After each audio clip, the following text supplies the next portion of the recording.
ചെമ്പനീർ പൂവിന്റെ വരാനിരിക്കുന്ന അപ്കമിംഗ് എപ്പിസോഡിലോട്ട് എന്റെ എല്ലാ കൂട്ടുകാർക്കും സ്വാഗതം. ചന്ദ്രമതിയുടെ ഒരടവും വർഷയുടെ മുൻപില് നടപടിയാവുന്ന കാര്യമല്ല. വർഷ നല്ല കണക്കിന് വഴക്ക് പറയുന്നുണ്ട് ചന്ദ്രമതിയെ. ഒരു തകർപ്പൻ എപ്പിസോഡ് റിവ്യൂലോട്ട് എല്ലാവർക്കും സ്വാഗതം.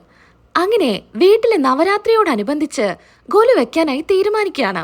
ഈ പെണ്ണിത് എന്തൊക്കെയാ പറയുന്നതെന്ന് നിങ്ങൾ കരുതണ്ട കേട്ടോ. തമിഴ് സീരിയൽ ഡബ്ബിംഗ് അല്ലേ ചെമ്പനീർ പൂവ്, അതുകൊണ്ട് തമിഴിൽ എന്താണോ അത് തന്നെയാണ് മലയാളത്തിലോട്ടും വരുന്നത്. ഈ താലിമാറ്റി കോർക്കൽ ചടങ്ങൊക്കെ നമ്മുടെ നാട്ടിലുള്ളതല്ലോ, അതുപോലെ തന്നെ ഇതും ചെമ്പനീർ പൂവില് വരാനിരിക്കുന്ന എപ്പിസോഡാണ്. രേവതി ഇങ്ങനൊരു കാര്യം വീട്ടിൽ അവതരിപ്പിക്കുന്നുണ്ട്. വീടിനായാലും വീട്ടിലുള്ളവർക്കായാലും അത് നല്ലതാണെന്ന് പറയുമ്പോൾ ചന്ദ്രമതിക്ക് ആദ്യമൊന്നും അത് ഇഷ്ടപ്പെടുന്നുണ്ടായിരിക്കില്ല. അല്ലെങ്കിലും നിന്നെ പോലുള്ളവർക്ക് വീട്ടിലൊന്നും ഗൊലു വെക്കാൻ പറ്റില്ലല്ലോ. നിന്റെ വീട്ടിൽ അതിനൊക്കെ എവിടെയാ സ്ഥലമുള്ളത്? എന്റെ വീട് അങ്ങനെയല്ലല്ലോ. എന്തിനമ്മേ ഇങ്ങനെയൊക്കെ പറയുന്നേ? അമ്മയോട് ഞാൻ എന്തെങ്കിലും മോശമായിട്ട് പറഞ്ഞോ?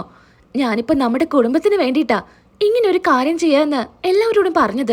ഇങ്ങനെയൊന്നും മോശമായിട്ട് സംസാരിക്കല്ലേ. എന്താ ചന്ദ്രേ, അവൾ അങ്ങനെ ഒരു ആഗ്രഹം പറഞ്ഞാല് നമ്മളത് ചെയ്തു കൊടുക്കല്ലേ വേണ്ടത്. പിന്നെ നിങ്ങൾ കൊണ്ടുവന്ന മരുമകളൊക്കെയാ, കാര്യം ശരിയാ എന്ന് കരുതിയിട്ട് ഇവളുടെ താളത്തിനൊത്ത് തുള്ളാനൊന്നും എന്നെ കിട്ടില്ല. എന്നാ സച്ചി പറയുന്നുണ്ട് അവളുടെ ആഗ്രഹ. നിങ്ങളിതില് വേറെ ചെലവൊന്നും നടത്തണ്ട. എനിക്കറിയാം അത് നടത്തി കൊടുക്കാനായിട്ട്. കുറച്ച് വിഗ്രഹങ്ങളും ഫോട്ടോസുകളൊക്കെയേ വേണ്ടുള്ളൂ. അതെല്ലാം ഞാൻ സംഘടിപ്പിച്ചോളാം. അതുപോലെ ബാക്കി ചെലവുകളെല്ലാം ഞാൻ നോക്കിക്കോളാം. നിങ്ങള് ഒന്ന് നിന്ന് തന്നാ മതി. ഇത് കേൾക്കുന്ന ചന്ദ്രമതി ഒട്ടും സമ്മതിക്കുന്നുണ്ടായിരിക്കില്ല. എന്നാ രവീന്ദ്രന് വേറെ ഒരു വഴിയും ഉണ്ടായിരിക്കില്ല. ചന്ദ്രമതിയോട് പറയുന്നുണ്ട്, ചന്ദ്രേ, നമ്മുടെ വീട്ടില് ഇങ്ങനൊരു ചടങ്ങ് നടക്കുക എന്ന് പറഞ്ഞാല് അത് നല്ല കാര്യമല്ലേ? 9 ദിവസം ഈ വീട്ടില് പൂജയും ആളുകളും ഒക്കെ വരും. അത് നമ്മുടെ കുടുംബത്തിന്റെ ഐശ്വര്യ. അതുമാത്രമല്ല, എല്ലാ ദിവസവും ഇവിടെ ഭജനയൊക്കെ ഉണ്ടായിരിക്കും. നീയാണെങ്കില് നല്ല പോലെ പാട്ടൊക്കെ പാടുമല്ലോ. എനിക്ക് നിന്റെ പാട്ട് കേൾക്കാലോ. നീ ഡാൻസ് മാത്രമല്ല പാട്ടും പാടുമെന്ന് എല്ലാവരും അറിയട്ടെ. ആണോ രവിയേട്ടാ? രവിയേട്ടന് എന്റെ പാട്ട് ഭയങ്കര ഇഷ്ടമാണോ? ആ ചന്ദ്രേ, എന്തായാലും നീ അതിന് സമ്മതിക്ക്. ചന്ദ്രമതി അങ്ങനെ സമ്മതിക്കുന്നുണ്ട്. അതിന്റെ ഒരുക്കങ്ങളെല്ലാം നടത്തുന്നു. എല്ലാവർക്കും ഓരോരോ ജോലികൾ ഏർപ്പാടാക്കുന്നുണ്ട്. പൈസയുടെ കാര്യം രവി പറയുന്നത് എല്ലാവരും തുല്യമായിട്ട് എടുക്കാനാണ്. ശ്രീകാന്തും വർഷയും സുധിയും ശ്രുതിയും അതുപോലെ സച്ചിയും രേവതിയും അങ്ങനെ 3 കൂട്ടരും കൂടിയിട്ടാണ് പൈസ എടുത്ത് ഇങ്ങനൊരു കാര്യം നടത്തുന്നത്. അതിനിടയിലാണ് അടുത്ത പ്രശ്നം. സുധിയാണെങ്കിൽ ഇപ്പോൾ ഒരു ഹോം അപ്ലയൻസസ് ഒക്കെ തുടങ്ങിയിട്ടുണ്ട്. അത്യാവശ്യം തരക്കേടില്ലാത്ത കച്ചവടമൊക്കെ നടക്കുന്നുണ്ട്. അതിനിടയിലാണ് പുറത്ത് മുട്ട കൂടോത്രം ആരോ വെച്ചതായിട്ട് കാണുന്നത്. മുട്ടയില് എന്തൊക്കെയോ ഡിസൈൻസ് ഒക്കെ വരച്ച് അത് അവിടെയുള്ള സ്റ്റാഫിന് കിട്ടുന്നു. ഇതാണെങ്കില് കൂടോത്രം വെച്ചതാണെന്നും പറഞ്ഞ് സുധി ആകെ പേടിക്കുന്നുണ്ട്. കടയുടെ വളർച്ച കണ്ട് അസൂയുള്ള ആരോ ആണ് ഇത് ചെയ്തെന്നാണ് എല്ലാവരും പറയുന്നത്. കടയിലെ സ്റ്റാഫൊക്കെ കേട്ടോ. ഇത് കേൾക്കുന്നതും സുധിയുടെ കാര്യം പറയേണ്ട ആവശ്യമില്ലല്ലോ. സുധി അതെല്ലാം അങ്ങ് വിശ്വസിക്കാം. കൂടാതെ 1-2 പേര് വന്ന് സുധിക്ക് കത്തും കൊടുക്കുന്നുണ്ട്.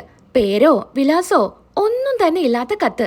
ഇതും കൂടെ കാണുമ്പോ സുധിക്ക് എന്തെന്നില്ലാത്ത പേടിയായിരിക്കും. അതിന് പുറകെയായിട്ട് സുധി നടക്കുന്നുണ്ട്.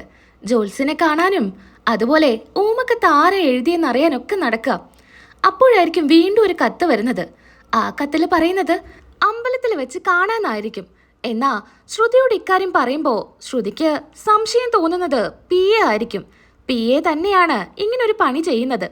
അതുകൊണ്ട് ശ്രുതി പറയുന്നുണ്ട്, ഇതാരോ നിന്നെ പറ്റിക്കാനായിട്ട് ചെയ്യുന്നതാ, നീ ഇതിന് പുറകെയൊന്നും പോവണ്ട എന്ന്. ശ്രുതിക്കാണെങ്കിൽ ഇതാരാ എഴുതിയെന്ന് അറിയും വേണം. കത്തില് പറയുന്നത് താൻ ആത്മഹത്യ ചെയ്യുമെന്നും തൻ്റെ അമ്മയ്ക്ക് നെഞ്ചുവേദന വരുമെന്നും ഒരാളെ കൊല്ലുമെന്നും ഇങ്ങനെയൊക്കെ ആയിരിക്കും. ഇത് കേൾക്കുന്ന ശ്രുതിക്ക് ആകെ കൂടെ ദേഷ്യവും ഇതെഴുതിയ ആളെ കണ്ടുപിടിക്കണമെന്നുള്ള വാശിയായിരിക്കും. തനിക്ക് ഇത്രയേറെ ശത്രുക്കൾ ഉണ്ടെന്ന് അറിയുന്ന സുധിക്ക് ഒരു സെക്യൂരിറ്റിയെയും ഏർപ്പാടാക്കുന്നുണ്ട്. അങ്ങനെ അയാള് സെക്യൂരിറ്റി ആയിട്ട് സുധിയുടെ കൂടെ തന്നെ ഉണ്ടായിരിക്കും. അമ്പലത്തിലോട്ട് പോകുന്ന സമയത്ത് ഒരു സ്വാമിയെ കാണുന്നുണ്ട്. അത് വേറെ ആരുമല്ല, PA ആയിരിക്കും. PA കാണുമ്പോ തന്നെ ശ്രുതിക്ക് മനസ്സിലാവുന്നുണ്ട്. PA അങ്ങനെ സുധിയുടെ കയ്യില് വേറൊരു കത്ത് കൂടെ കൊടുക്കുന്നുണ്ട്. ഇത് ഇയാൾക്കൊരാൾ തരാൻ വേണ്ടി പറഞ്ഞതാണെന്നും പറഞ്ഞ് അത് വായിക്കുമ്പോ വീണ്ടും ഇതുപോലെ ഭീഷണി കത്തായിരിക്കും. സ്വാമി, ഇത് സ്വാമിക്ക് ആരാ തന്നത്? ആളെ കണ്ട സ്വാമിക്ക് തിരിച്ചറിയോ? അങ്ങനെ സച്ചിയുടെ ഫോട്ടോ സുധി കാണിച്ചു കൊടുക്കുന്നുണ്ട്. ഇയാളാണോ തന്നത്? സച്ചിയുടെ ഫോട്ടോ കാണുമ്പോ PAക്ക് ആ ആളെ മനസ്സിലാവുന്നുണ്ട്. തന്നെ തല്ലി ചതച്ചതും അതുകൂടാതെ 2-3 തവണ സച്ചി വഴിയിലെല്ലാം വെച്ച് കണ്ടിട്ടുണ്ട്. ഒരു വയസ്സായ സ്ത്രീയെ വണ്ടി ഇടിച്ച് നിർത്താതെ പോവുകയും സച്ചി കൂടെ പോയി പിടിച്ച് പോലീസിൽ ഏൽപ്പിക്കുകയും അങ്ങനെയൊക്കെ ചെയ്തിട്ടുണ്ട്. സച്ചി ഇവന്റെ ആരാണെന്ന് കരുതി ചോദിക്കുന്നുണ്ട്. അല്ല, ഇത് താങ്കളുടെ ആരാ? ഇതെന്റെ അനിയനാ. ഓ, അപ്പോ ഇയാളുടെ അനിയനാണ് അല്ലേ? എന്നാ ഒരു സംശയം വേണ്ട, ഇയാള് തന്നെയാ എന്റെ കയ്യില് ഈ കത്ത് തന്നത്. ഇത് കേട്ടതും കേൾക്കാത്തതും ശ്രുതി ദേഷ്യത്തിൽ അവിടെ നിന്ന് ചെല്ലുന്നുണ്ട്. എന്നാ ശ്രുതി പറഞ്ഞ് മനസ്സിലാക്കാൻ ശ്രമിക്കുന്നുണ്ട്. നിനക്ക് എന്താ ശ്രുതി, നീ എങ്ങോട്ടാ ഈ പോകുന്നേ? എനിക്കിപ്പൊ തന്നെ ആ സച്ചിയെ കാണണം. ഞാൻ വീട്ടിലോട്ട് പോവാ. അയാൾ എന്തെങ്കിലും പറഞ്ഞെന്ന് കരുതിയിട്ട് നീ എന്തിനെങ്ങനെ എടുത്തു ചാടുന്നേ? ഫോട്ടോ കാണിച്ചപ്പോ ആ സ്വാമി പറഞ്ഞില്ലേ അത് സച്ചിയെ തന്നേന്ന്. എനിക്ക് ഈ കത്ത് വന്നപ്പോഴേ സംശയം ഉണ്ടായിരുന്നു. അവൻ തന്നെയാ ഇതുപോലുള്ള ചീപ്പ് പണിയൊക്കെ കാണിക്കൂ. എന്നെ തകർക്കാനായിട്ടാ അവൻ ഇങ്ങനെയൊക്കെ ചെയ്യുന്നേ. രണ്ടും കൽപ്പിച്ച് ശ്രുതി അവിടെ നിന്ന് പോകുന്നു. വീട്ടിലെത്തുന്നതും അച്ഛനോടും അമ്മയോടും ഇത് വിളിച്ച് പറയുന്നുണ്ട്. രേവതി അങ്ങോട്ട് വരുന്നുണ്ട്. എന്റെ ഷോറൂമില് ആരോ കൂടോത്രം ചെയ്ത് വെച്ചിരിക്കുക. എന്താടാ നീ പറയുന്നേ? ചുമ്മാ അതും പറയാതെ. അല്ല, സത്യമായിട്ടും കൂടോത്രം ചെയ്തു വെച്ചു. അതുമാത്രമല്ല, എനിക്ക് ഊമക്കത്തും വരുന്നുണ്ട്. ഊമക്കത്തോ? ആ, അതിലെന്താ എഴുതിയിരിക്കുന്നതെന്ന് അമ്മയ്ക്കറിയോ? അമ്മയ്ക്ക് നെഞ്ചുവേദന വരുമെന്നും ഞാൻ ആത്മഹത്യ ചെയ്യുമെന്നും അച്ഛൻ ആരെയും കൊല്ലുമെന്നും എന്നൊക്കെയാ അതിലെഴുതിയിരിക്കുന്നേ. എനിക്ക് നെഞ്ചുവേദന വരുമെന്നോ? അതെ അമ്മേ, അതൊക്കെയാ അതിലെഴുതിയിരിക്കുന്നത്. ഒരു കത്തൊന്നുമല്ല, പല കത്തുകളായി ഓരോരുത്തരുടെ കയ്യില് കൊടുത്തു വിടുന്നു. അവസാനം ആളെ പിടികിട്ടിയെന്നോ? ആരാണ് ഈ ചതിയൊക്കെ ചെയ്തത്? അത് വേറെ ആരുമല്ല, സച്ചി തന്നെയാ. സച്ചിയോ? നീ ചുമ്മാ ഇല്ലാത്തൊന്നും പറയില്ലേ എന്ന് രവീന്ദ്രൻ പറയുന്നു. അല്ലച്ചാ, എല്ലാ തെളിവുകളും എനിക്ക് കിട്ടി. സച്ചി തന്നെയാ ഇതിന് പുറകില്. എന്നെ തകർക്കാനായിട്ടാ അവൻ ഇങ്ങനെയൊക്കെ ചെയ്യുന്നത്. ഞാനിപ്പോ ഒരു ഷോറൂമൊക്കെ തുടങ്ങി നല്ല മെച്ചപ്പെട്ട് വരുമല്ലേ, ഒരു ബിസിനസ്സുകാരനായിരിക്കല്ലേ. അതവനെ സഹിക്കുന്നുണ്ടായിരിക്കില്ല. അതുകൊണ്ടായിരിക്കും അവൻ ഇതൊക്കെ ചെയ്തത്. ഇത് കേൾക്കുന്ന രേവതി പറയുന്നുണ്ട്. ദേ, ചുമ്മാ സച്ചേട്ടന് അതും ഇതൊന്നും പറയരുത്. സച്ചേട്ടൻ ഇല്ലാത്ത സമയത്ത് എന്തിനാ സച്ചേട്ടനെ കുറിച്ച് മോശമായിട്ട് സംസാരിക്കുന്നേ? നീയൊന്നും പറയണ്ട. നിന്റെ ഭർത്താവ് തന്നെയാ ഇത് ചെയ്തേന്നേ എനിക്ക് ഉറപ്പാ.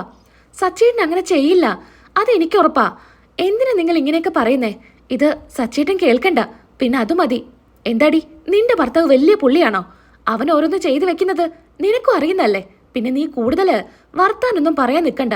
അവൻ വലിയ പുണ്യപ്രവൃത്തിയൊന്നുമല്ല ഇതുവരെയും ചെയ്തിട്ടുള്ളത്. അതുകൊണ്ട് നീ മിണ്ടാതെ നിന്നാ മതി. അച്ഛാ, എന്താ പറയുന്നേ? സച്ചേട്ടൻ ഇങ്ങനെ ചെയ്യുമെന്ന് അച്ഛന് തോന്നുന്നുണ്ടോ? മോളെ, ഞാൻ പറഞ്ഞില്ലേ സച്ചി അങ്ങനെയൊന്നും ചെയ്യില്ല. ഇവർക്കെന്തോ തെറ്റുപറ്റിയതാ. എന്തായാലും അവനെ ഇങ്ങ് വിളിക്കട്ടെ. വേണ്ട, സച്ചേട്ടനെ വിളിക്കണ്ട, ഞാൻ പോയി വിളിച്ചോണ്ട് വന്നോളാം. അതെന്താ നീ പോയി വിളിക്കുന്നേ? അല്ല, ഫോണിലൂടെയൊക്കെ പറഞ്ഞാല് സച്ചേട്ടന് നല്ല ദേഷ്യം വരും. ഇങ്ങോട്ട് കയറി വന്ന് ശ്രുതിക്ക് തന്നെ നല്ല അടി കിട്ടും. അതിലും നല്ലത് ഞാൻ തന്നെ പോയി സംസാരിച്ച് സമാധാനിപ്പിച്ച് ഇങ്ങോട്ട് കൊണ്ടുവന്നോളാം. അത് ശരിയാ, സച്ചിയുടെ സ്വഭാവം നിനക്ക് നന്നായിട്ട് അറിയുന്നല്ലേ ശ്രുതി. അതുകൊണ്ട് അവൾ പോയി വിളിക്കട്ടെ. അങ്ങനെ രേവതി അവിടെ നിന്ന് ഇറങ്ങുന്നുണ്ട്. പലതവണ വിളിക്കുന്നു, ഫോണൊന്നും എടുക്കുന്നില്ല. രണ്ടും കൽപ്പിച്ച് രേവതി പുറത്തോട്ട് ഇറങ്ങുമ്പോഴായിരിക്കും സച്ചിയുടെ വണ്ടി വന്ന് നിൽക്കുന്നത്. സച്ചിയെ കാണുന്നതും ദേഷ്യത്തില് രേവതി ചോദിക്കുന്നുണ്ട്. എത്ര തവണയാ സച്ചിയേട്ടൻ ഞാൻ വിളിക്കുന്നേ? എവിടെയായിരുന്നു? ഒന്ന് ഫോൺ എടുക്കായിരുന്നില്ലേ? അത് ഞാനൊരു സവാരിയായിട്ട് പോയതാ. എന്താ കാര്യം? നീ എന്നെ കാണാനായിട്ട് ഇറങ്ങിയതാണോ? എന്നവാ, നമുക്കേ ഒന്ന് കറങ്ങിയിട്ട് വരാം. പുറത്തുനിന്ന് ഭക്ഷണമൊക്കെ കഴിച്ചിട്ട് വരാം. അതെ അതെ, ഭക്ഷണം കഴിക്കാനും കറങ്ങാനും പറ്റിയ സമയാ. അധികം വൈകാതെ നമ്മൾ രണ്ടുപേരും ഇവിടുന്ന് ഇറങ്ങേണ്ടി വരും. നീ എന്തൊക്കെയാ പറയുന്നേ? അമ്മ അവിടെ നല്ല കലിപ്പിലാ. ഇതിപ്പോ ആദ്യത്തെ കാര്യമാണോ? എന്റെ അമ്മയ്ക്ക് എപ്പോഴാ പ്രശ്നമില്ലാത്തത്? നിന്നെയും എന്നെയും കണ്ടാല് അപ്പ കലിതുള്ളില്ലേ എന്റെ അമ്മ. ഇതല്ല, അവിടെ ശ്രുതി കൂടെയുണ്ട്. ശ്രുതി പറയുന്നത് നിങ്ങൾ അവരെ കടയിലെ മുൻപില് എന്തോ കൂടോത്രമുട്ട കൊണ്ടുവച്ചെന്നാ. അതുമാത്രമല്ല, പേരോ വിലാസവും ഇല്ലാത്ത കത്തുകള് ശ്രുതിക്ക് വരുന്നുണ്ടെന്ന്. അല്ലെങ്കിലും അവന് പേരും അഡ്രസ്സും വെച്ച് ആര് കത്തെഴുതാനാ? ദേ സച്ചേട്ടാ, തമാശയല്ല, ഞാൻ പറയുന്നത് സീരിയസ് ആയിട്ട് കേൾക്ക്. അത് ചെയ്തത് നിങ്ങളാണെന്നാ പറയുന്നേ. ഞാനോ? എന്താ രേവതി, എനിക്ക് എന്തിന്റെ കാര്യ അതൊക്കെ ചെയ്യാനായിട്ട്? ഞാനൊന്നും ചെയ്തിട്ടില്ല, അതെനിക്ക് അറിയാലോ. എന്നാലും അങ്ങനെയാ പറയുന്നത്. നമ്മളോട് രണ്ടുപേരോടും വീട്ടിൽ നിന്ന് ഇറങ്ങാനും പറഞ്ഞു അമ്മ. സച്ചേട്ടാ, സമാധാനത്തില് ഞാൻ പറയുന്നത് കേൾക്ക്. ഇനിയൊരു പ്രശ്നമൊന്നും ഉണ്ടാക്കരുത്. മാറി നിൽക്ക് രേവതി, ഇതങ്ങനെ വെറുതെ വിടാനൊന്നും പറ്റില്ല എന്നും പറഞ്ഞ് സച്ചി ഉള്ളിലോട്ട് പോകുന്നുണ്ട്. സച്ചേട്ട അവിടെ നിൽക്ക്, പ്രശ്നം ഉണ്ടാക്കല്ലേ, ഞാൻ പറയുന്നൊന്ന് കേൾക്ക് എന്നും പറഞ്ഞ് രേവതി പുറകെ തന്നെ ഉണ്ടായിരിക്കും. അങ്ങനെ ഉള്ളിലെത്തുന്ന സച്ചി ദേഷ്യത്തില് ശ്രുതിയുടെ പുറകെ ഓടുന്നുണ്ട്. അങ്ങനെ സുധിയും കരഞ്ഞുകൊണ്ട് അച്ഛാ ഇവൻ എന്തേ കാണിക്കുന്നേ എന്നൊക്കെ പറഞ്ഞ് സുധിയോട് അവിടെ നിക്കടാ, നീ എന്താടാ പറഞ്ഞത്? ഞാനാണ് നിന്റെ കടയില് കൂടോത്രം ചെയ്തെന്നോ? അതും ഊമക്കത്ത് ഞാൻ അയച്ചെന്നോ? അതെ, നീ തന്നെയാ. എടാ, എന്നോട് കളിച്ചാലേ ഇതാ ഈ നിൽക്കുന്നു ഇവന്റെ കയ്യിന്ന് നിനക്ക് നല്ല അടി കിട്ടും. എടാ, നിനക്ക് ദിവസവും 20 മുട്ടയും 2 കോഴിയും വാങ്ങിത്തരുന്നില്ലേ? അടിക്കടാ, അവൻ അടിച്ചൊതുക്ക് എന്ന് ബോഡി ഗാർഡിനോട് പറയുന്നുണ്ട്. ഇത് കേൾക്കുന്ന അവൻ ഇങ്ങനെ തുറച്ചു നോക്കുന്നുണ്ട്. സച്ചിയും ഇങ്ങനെ അടിമുടി നോക്ക. നല്ല ഹൈറ്റിലൊരു മനുഷ്യനായിരിക്കും. എന്താടാ നിനക്ക് എന്തിന്റെ കേടാ ഇവനെനിക്ക് കൂടെ കൊണ്ട് നടക്കാൻ? അതെ, നിന്നെപ്പോലുള്ളവര് എനിക്ക് ഒരുപാട് ശത്രുക്കളുണ്ട്.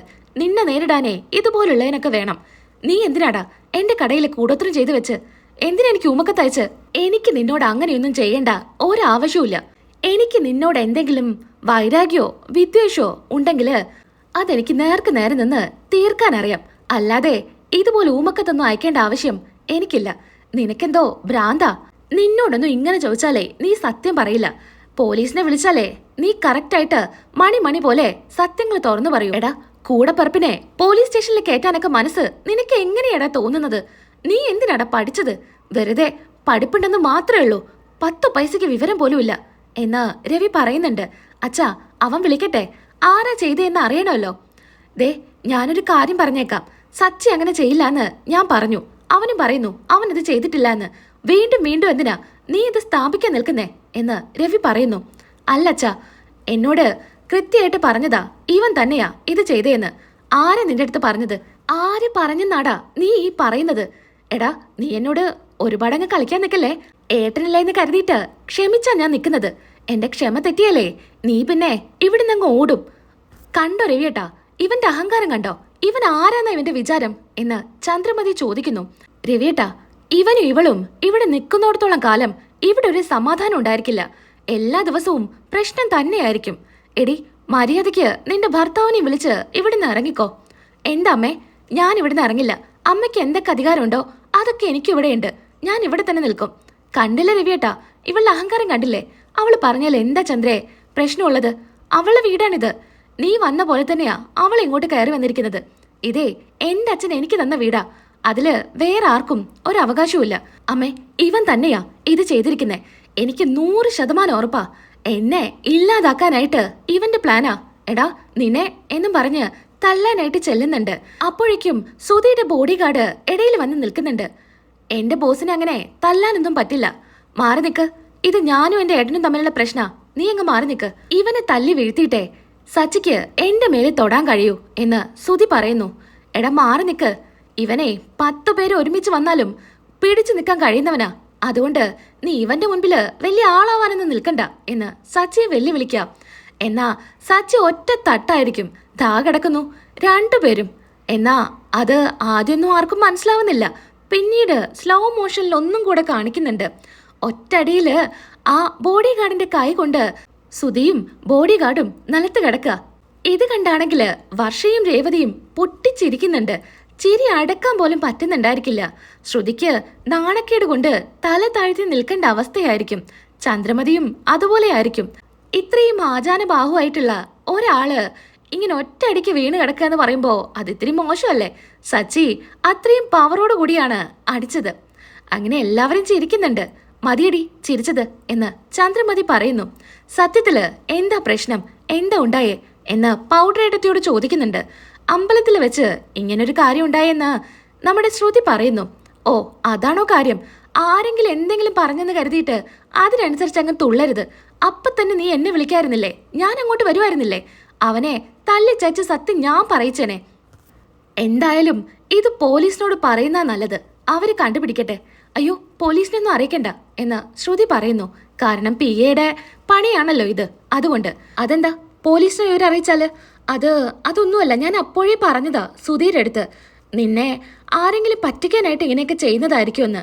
കടയിലാണെങ്കിൽ ഗുണ്ടകൾ വരുന്നുണ്ട് പൈസ പിരിക്കാനായിട്ട്. അവർക്കൊന്നും കൊടുക്കാറില്ല. അതുകൊണ്ട് അവരാരെങ്കിലും ചെയ്യുന്നതാണെന്ന് സുധിയോട് അപ്പോഴേ പറഞ്ഞതാ. ഇതിന് പുറകെ പോയാല് കടയിലോട്ട് പോലീസുകാരൊക്കെ കയറി വരും. അത് ഞങ്ങളുടെ ബിസിനസിനെ വരെ ബാധിക്കുന്ന കാര്യ. അതുകൊണ്ട് അതൊന്നും വേണ്ട എന്ന് പറയുന്നു. എന്നാലും ആർക്കും നിന്നോട് ഒരുപാട് വൈരാഗ്യമുണ്ട്. അതുകൊണ്ടാ ഇങ്ങനെയൊക്കെ ചെയ്യുന്നത്. അല്ലെങ്കില് നീ എന്തൊക്കെയോ കള്ളത്തരങ്ങൾ മറച്ചു വെക്കുന്നുണ്ട്. സുധിയോട് പറയാ. ഞാൻ എന്ത് കള്ളത്തരം മറച്ചു വെച്ചെന്നാ? ഞാനിനി എന്തെങ്കിലും ചെയ്താൽ തന്നെ അത് പിടിക്കപ്പെടുകയും ചെയ്യില്ലേ? നീ അല്ലെങ്കിൽ നിന്റെ കൂടെയുള്ള ആരെങ്കിലും എന്ന് ശ്രുതിയെ നോക്കി സച്ചി പറയുന്നുണ്ട്. ശ്രുതി ഒന്ന് പതറുന്നുണ്ടായിരിക്കും. ഇനിയിപ്പൊ കേസൊന്നും കൊടുക്കണ്ട എന്നും പറഞ്ഞ് ശ്രുതിയും അവിടെ നിന്ന് പോകുന്നു. സച്ചി അങ്ങനെ അത് വെറുതെ വിടാനൊന്നും ഉദ്ദേശിക്കുന്നില്ല. സച്ചി അമ്പലത്തിൽ പോയി അതിനെക്കുറിച്ചൊന്ന് അന്വേഷിക്കുന്നുണ്ട്. CCTVയിൽ എന്തെങ്കിലും ക്ലൂ കിട്ടുമോ എന്ന് നോക്കാനാ പോയത്. അവിടെ ചെല്ലുമ്പോൾ അവിടുത്തെ ആളുകൾ പറയുന്നുണ്ട്, ഇന്നിവിടെ കുറച്ചു മുൻപ് ഒരു പ്രശ്നം നടന്നു. ഒരു സ്വാമി കള്ളസ്വാമിയാ. ഭക്തരുടെ കയ്യിൽ നിന്ന് പൈസ തട്ടുന്നതാ അവന്റെ ജോലി. കാര്യങ്ങൾ അറിഞ്ഞപ്പോ അവനെ തല്ലി ഒതുക്കി പറഞ്ഞു വിട്ടു. അല്ല, അയാളുടെ ഫോട്ടോ ഉണ്ടോ? ആ സമയത്ത് വീഡിയോ എടുത്തിട്ടുണ്ട് എന്നും പറഞ്ഞ് കാണിക്കുമ്പോ സച്ചിക്ക് ആളെ മനസ്സിലാവുന്നുണ്ട്. അന്ന് കാറിൽ വെച്ച് തല്ലി ഓടിച്ചതും അതുപോലെ വഴിയില് ഒരു പ്രായമായ സ്ത്രീയെ തട്ടിയിട്ട് നിർത്താതെ പോയതിന് സച്ചി പിടിച്ച് പോലീസിൽ ഏൽപ്പിച്ചതും അങ്ങനെ 1-2 വട്ടം കണ്ടതെല്ലാം സച്ചിയുടെ മനസ്സിലോട്ട് വരുന്നുണ്ട്. അങ്ങനെ PA ആണെന്ന് സച്ചിക്ക് അങ്ങ് മനസ്സിലാവുന്നുണ്ട്. സച്ചി ഇക്കാര്യം വീട്ടിൽ പറയാനായിട്ട് വരുന്നു. എന്നാ ഇതേ സമയത്ത് ഒരു പാഴ്സൽ വരുന്നുണ്ടായിരിക്കും വീട്ടിലോട്ട്. അങ്ങനെ രേവതിയാണ് അത് മേടിക്കാനായിട്ട് ചെല്ലുന്നത്. വർഷയ്ക്ക് ഒരു കൊറിയർ ഉണ്ടായിരുന്നു. അതിനെന്താ ഇങ്ങ് തന്നേക്കൂ. അയ്യോ അത് പറ്റില്ല, വർഷയുടെ കയ്യിൽ തന്നെ ഏൽപ്പിക്കണം. ആളിവിടെ ഇല്ലല്ലോ, എന്റെ കയ്യിൽ തന്നാ മതി. എന്നാ ഈ സമയത്ത് ചന്ദ്രമതി പുറത്തോട്ട് വരുന്നുണ്ട്. എന്താടി നീ എന്താ ഇവിടെ കാണിക്കുന്നേ? ഇതാരാ? അത് വർഷയ്ക്കൊരു കൊറിയർ ഉണ്ട്, അത് തരാനായിട്ട് വന്നതാ. അതൊക്കെ നോക്കാൻ എനിക്കറിയാം. നീ ആരാ ഇവിടുത്തെ? അതുകൊണ്ടേ എനിക്കറിയാ ചെയ്യാൻ. ഇങ്ങ് തന്നേക്ക്. ഞാനേ വർഷയുടെ അമ്മായിയമ്മയാ. അങ്ങനെ ചന്ദ്രമതി വാങ്ങിക്കുന്നുണ്ട്. അല്ല, ഒരു ഒപ്പിട്ട് തരണം. രേവതി ഒപ്പിട്ട് കൊടുക്ക്. അതും കൂടെ അമ്മയ്ക്ക് അങ്ങ് ചെയ്താൽ മതിയായിരുന്നില്ലേ? നീ വല്ലാതെ അങ്ങ് സംസാരിക്കണ്ട. മര്യാദയ്ക്ക് ഒപ്പിട്ട് അയാളെ പറഞ്ഞു വിടാൻ നോക്ക്. അങ്ങനെ രേവതി ഒപ്പിട്ട് കൊടുത്ത് അയാൾ പോകുന്നു. ചന്ദ്രമതിയാണെങ്കിൽ ആ പാഴ്സൽ ഇങ്ങനെ നോക്കുന്നുണ്ട്. ഇതിപ്പോ എന്തായിരിക്കുമെന്ന്. നീ എന്താടി വന്നവന്റെ മുൻപില് ആളാവാൻ നോക്കിയതാണോ? ഒപ്പിട്ട് കൊടുക്കാൻ പറഞ്ഞാലേ അതങ്ങ് ചെയ്താൽ മതി. അമ്മയും അങ്ങനെ തന്നെയല്ലേ പറഞ്ഞത്. ഞാൻ ഇവിടുത്തെ ആരുമല്ല, അതുകൊണ്ടല്ലേ അമ്മ വാങ്ങിച്ചു പോയത്. പിന്നെ ഞാനെന്തിനാ ഒപ്പിട്ട് കൊടുക്കുന്നേ? അതുകൊണ്ടാ ഞാൻ ചോദിച്ചത്. കൂടുതൽ സംസാരിക്കാനും നിൽക്കണ്ട. നിന്റെ പണി എന്താന്ന് വെച്ചാ അതങ്ങ് ചെയ്തേക്ക്. അങ്ങനെ രേവതി തുണി മടക്കി വെക്കുകയായിരിക്കും. ചന്ദ്രമതിയാണെങ്കിൽ പാഴ്സൽ ഇങ്ങനെ അടിമുടി നോക്കുന്നുണ്ട്. ഇതിപ്പോ എന്താ സംഭവം? പൊട്ടിക്കാൻ നേരത്ത് രേവതി പറയുന്നുണ്ട്, അയ്യോ അമ്മ അത് പൊട്ടിക്കണ്ട, അത് വർഷയ്ക്ക് വന്നതല്ലേ, അത് പൊട്ടിച്ചിനി വെറുതെ പ്രശ്നം ഉണ്ടാക്കണ്ട. പൊടി, ഇത് എന്റെ മരുമകൾക്ക് വന്ന പാഴ്സലാ. അത് തുറക്കുന്നേലേ എനിക്ക് നിന്റെ സമ്മതമൊന്നും ആവശ്യമില്ല. അങ്ങനെ ചന്ദ്രമതി ഇത് തുറക്കുന്നു. ഇതെന്താപ്പ സാധനം? അമ്മേ, അത് ബ്ലൂടൂത്ത് ഹെഡ്സെറ്റാ. അത് ചെവിയിൽ വെച്ചാല് പാട്ട് കേൾക്കും. എന്നിട്ട് ഇതിൽ പാട്ടൊന്നും കേൾക്കുന്നില്ലല്ലോ. അതെ, ഫോണിൽ കണക്ട് ചെയ്തിട്ട് വേണം ചെവിയിൽ വെക്കാനായിട്ട്, എന്നിട്ട് പാട്ട് കേൾക്കുന്നതാ. അതൊക്കെ എനിക്കറിയാം. നീ എനിക്ക് പറഞ്ഞു തരേണ്ട ആവശ്യമൊന്നുമില്ല. ചന്ദ്രമതി അത് വെച്ച് കണ്ണാടിയിലൊക്കെ നോക്കി ഇങ്ങനെ ഭംഗി ആസ്വദിക്കുന്നുണ്ട്. കൊള്ളാം, നല്ലതാ എന്നൊക്കെ പറഞ്ഞ് അങ്ങോട്ടും ഇങ്ങോട്ടും നടക്കുന്നു. ഈ സമയത്ത് വർഷയും ശ്രീകാന്തും വരുന്നുണ്ട്. ശ്രീകാന്ത് ആണെങ്കിൽ അമ്മയോട് ചോദിക്കുന്നുണ്ട്, അമ്മേ ഇതിപ്പോ എന്താ സാധനം? അമ്മ ഇപ്പൊ ബ്ലൂടൂത്ത് ഒക്കെ വെക്കാൻ തുടങ്ങിയോ? കൊള്ളാലോ. അല്ല ആന്റി, നന്നായിട്ടുണ്ട്. ഇത് ഓൺലൈനിൽ നിന്ന് വാങ്ങിച്ചതാണോ? ആ മോളെ, ഇത് നിനക്ക് വന്ന കൊറിയറാ. അത് ഞാൻ പൊട്ടിച്ചു നോക്കിയതാ. കൊള്ളാല്ലേ, നല്ലതാ. ആന്റി ഇത് എന്ത് പണിയാ കാണിച്ചേ? അതിങ്ങ് തന്നേ. ചേ, ആന്റിക്ക് തീരെ മാനേഴ്സ് ഇല്ലല്ലോ. ഒരാൾക്ക് വന്ന പാഴ്സല് എങ്ങനെയാ പൊട്ടിച്ചു നോക്കാൻ തോന്നുന്നത്? ഇതിനി എന്തെങ്കിലും കംപ്ലൈന്റ് വന്നാല് എനിക്ക് റിട്ടേൺ ചെയ്യാൻ പോലും പറ്റില്ല. ഇനി ആന്റിയുടെ കയ്യിൽ നിന്ന് ഇത് എന്തെങ്കിലും സംഭവിച്ചെന്ന് പോലും എനിക്കറിയില്ല. എന്താ നീ ഇങ്ങനെയൊക്കെ പറയുന്നേ? ഞാനത് പൊട്ടിച്ചു നോക്കിയിട്ടല്ലേ ഉള്ളൂ. അത് എനിക്ക് എന്റെ സാധനങ്ങൾ ആരും തുറന്നു നോക്കുന്നതോ എടുക്കുന്നതോ ഇഷ്ടമല്ല. ആന്റി എന്തിനാ അത് പൊട്ടിച്ചു നോക്കാൻ നിന്നത്? എനിക്ക് വന്ന കൊറിയർ ആണെങ്കിൽ അത് ഞാൻ വരുമ്പോ എന്റെ കയ്യിൽ തരാ. അല്ലാതെ അത് തുറന്നു നോക്കാനൊന്നും നിങ്ങൾക്കൊരു അവകാശവും. അത് ഞാൻ ഓർഡർ ചെയ്തതാ. എടാ, നിന്റെ ഭാര്യ എന്താടാ ഇങ്ങനെയൊക്കെ സംസാരിക്കുന്നേ? അത് അവളുടെ സാധനങ്ങൾ ആരും എടുക്കുന്നത് അവൾക്ക് ഇഷ്ടമല്ല. എന്റെ സാധനം ശ്രീകാന്ത് എടുത്താലും എനിക്കിത് തീരെ ഇഷ്ടമല്ല. നിനക്കറിയുന്നല്ലേ ശ്രീകാന്തേ അതൊക്കെ. അതിന് മാത്രം തെറ്റൊന്നും ഞാൻ ചെയ്തിട്ടില്ല. നിനക്ക് വന്ന കൊറിയർ ഞാനൊന്ന് പൊട്ടിച്ചു നോക്കി. അതിന് നീ എന്തിനാ ഇങ്ങനെയൊക്കെ സംസാരിക്കുന്നേ? മതി ആന്റി. ആന്റി അങ്ങനെ കൂടുതൽ സംസാരിക്കണ്ട. ഇതൊന്നും അത്ര മാനേഴ്സ് ഉള്ള കാര്യമല്ല. എനിക്കത് ഇഷ്ടമല്ല. ഇനി മേലാല് ഇത് ആവർത്തിക്കരുത്. ആന്റിയെ ഞാൻ സങ്കടപ്പെടുത്താൻ വേണ്ടി പറയുന്നൊന്നുമല്ല. എനിക്കിതൊന്നും ഇഷ്ടമല്ല. അതിനനുസരിച്ച് ആന്റി നിൽക്കുന്നതാ നല്ലത്. അല്ലെങ്കിൽ ഇതുപോലെയൊക്കെ ഇവിടെ ഉണ്ടായെന്ന് വരും എന്നും പറഞ്ഞ് വർഷ റൂമിലോട്ട് പോകുന്നുണ്ട്. എടാ, നിന്റെ ഭാര്യ ഇത്രയൊക്കെ പറഞ്ഞിട്ടും നീ ഒരു അക്ഷരം പോലും അവളോട് സംസാരിച്ചില്ലല്ലോ. കൊള്ളാടാ, നീ എന്തായാലും നന്നായിട്ട് ഭാര്യയുടെ പുറകെ നടക്കുന്നുണ്ട്. അല്ലെങ്കിലും ഭാര്യ പറയുന്ന കേൾക്കുന്നവരാണല്ലോ ഈ വീട്ടിലുള്ള എല്ലാവരും. അമ്മയ്ക്ക് അവളെ സ്വഭാവം അറിയുന്നല്ലേ. അവൾക്കതൊന്നും ഇഷ്ടമല്ല. അതുകൊണ്ടാ അമ്മ ഇനി ഇതിന്റെ പേരില് പ്രശ്നമൊന്നും ഉണ്ടാക്കണ്ട. എടി, നിനക്കിപ്പോ സന്തോഷായില്ലേ? അമ്മയോട് ഞാൻ പറഞ്ഞതല്ലേ അവളെ സാധനം പൊട്ടിക്കണ്ടായെന്ന്. എന്നിട്ട് അമ്മ തന്നെയല്ലേ തുറന്നത്. മതിയടി, നിന്റെ പ്രസംഗമൊന്നും വേണ്ട. നിന്റെ മനസ്സിലിപ്പോ കുളിര് കോരുന്നുണ്ടായിരിക്കുമല്ലോ എന്നോട് അവൾ ഇങ്ങനെയൊക്കെ സംസാരിച്ചപ്പോ എന്നും പറഞ്ഞ് ചന്ദ്രമതി പോകുന്നു. ഏട്ടത്തി, ഇങ്ങനെയൊന്നും ആവുമെന്ന് ഞാൻ ഒരിക്കലും കരുതിയില്ല. അവൾ അങ്ങനെ ഒരു ക്യാരക്ടറാ. എന്നാലും നീ അവളെ പറഞ്ഞ് മനസ്സിലാക്കേണ്ടതായിരുന്നു. അമ്മയോട് ഇങ്ങനെയൊന്നും സംസാരിക്കാൻ പാടില്ല എന്ന്. അവളുടെ കൂടെ നീ നിന്നതിലൊന്നും എനിക്ക് പ്രശ്നമല്ല. അവളെ റൂമിലോട്ട് മാറ്റി വിളിച്ച് ഇങ്ങനെ പറഞ്ഞു കൊടുക്കണമായിരുന്നു, അമ്മയോട് ഇങ്ങനെ സംസാരിക്കില്ലേ എന്ന് പറഞ്ഞ്. അതുകൊണ്ടാ അമ്മയ്ക്ക് ഇത്ര ദേഷ്യം. എന്തായാലും സാരമില്ല, വർഷയുടെ കാര്യം അറിയുന്നല്ലേ. കുറച്ചു നേരം എന്തെങ്കിലുമൊക്കെ പരിഭവം പറയും, പിന്നീട് പഴയ പോലെ ആവും. ആ ഏട്ടത്തി, ഞാൻ എന്തായാലും അവൾ എടുത്തോട്ട് പോട്ടെ എന്നും പറഞ്ഞ് ശ്രീകാന്ത് പോകുന്നു. അങ്ങനെ വർഷയുടെ കയ്യിൽ നിന്ന് നല്ല കണക്കിന് ചന്ദ്രമതിക്ക് കിട്ടിയിരിക്കുകയാണ്. നാളത്തെ എപ്പിസോഡിൽ അടിപൊളി റിവ്യൂ ആയിട്ട് നമുക്ക് വീണ്ടും കാണാം. വീഡിയോ ഇഷ്ടമായാലൊന്ന് ലൈക്ക് ചെയ്തേക്കുക. സബ്സ്ക്രൈബ് ചെയ്യാത്ത കൂട്ടുകാരുണ്ടെങ്കിൽ ഒന്ന് സബ്സ്ക്രൈബും ചെയ്തേക്കുക. നാളെ കാണാം.